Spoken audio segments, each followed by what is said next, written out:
मी आज तुम्हाला एक पाणी सांगणार आहे आणि महाराष्ट्रातल्या प्रत्येक लोकांसाठी हा व्हिडिओ आहे.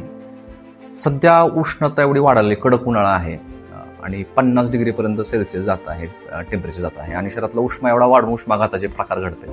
तर घरच्या घरी तुम्हाला मी एक उपाय सांगत आहे, आयुर्वेदिक एक पाणी सांगत आहे, षडंग पाणी. त्यामध्ये मुस्ता म्हणजे नागरमथा 100 ग्राम तुम्हाला घ्यायचा आहे. परपटक म्हणजे पित्त पापडा तुम्हाला 100 ग्राम घ्यायचा आहे. उशीर घ्यायचा आहे. उशीर म्हणजे आयुर्वेदिक स्टोअरमध्ये तुम्हाला याच नावाने भेटतील. चंदनामध्ये रक्तचंदन आणि सुगंधी वाळा घ्यायचा आणि सुंठी घ्यायची आहे म्हणजे नागर. तर हे प्रत्येकी 100 ग्राम एकत्र करून मिक्सर एकजीव करायचा आहे आणि याचा फांट बनवायचा आहे. म्हणजे रात्री 1 लिटर उकळून ठेवायचं पाणी आणि त्याच्यामध्ये 10 ग्राम म्हणजे पोह्याचे आपले 2 चमचे जे आहेत ना त्यामध्ये टाकून ठेवायचं. सकाळी उठलं की तिथे गाळून दिवसभर तुम्ही साधारणपणे 3 ते 4 लिटर पाणी घेतात.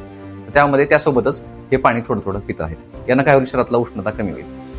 आता तुम्हाला हे एवढं आटापिटा होत नसेल की घेणं होत नसेल तर तुम्ही मला माझ्या नंबरवर तुम्ही मागवू शकता. मला हे माझ्याकडे ऑलरेडी बनवून ठेवलं आहे. एका बिझनेस पर्पजचा नाही आहे, कारण बिझनेस पर्पज असं तर मी तुम्हाला यातले कंटेंट सांगितले नसते. तर हे आवर्जून घ्या तुम्ही, कारण सध्या वातावरण फार खराब आहे आणि मी एक विनंती करतो की सगळ्या महाराष्ट्रातल्या लोकांना कृपया करून हे घ्या.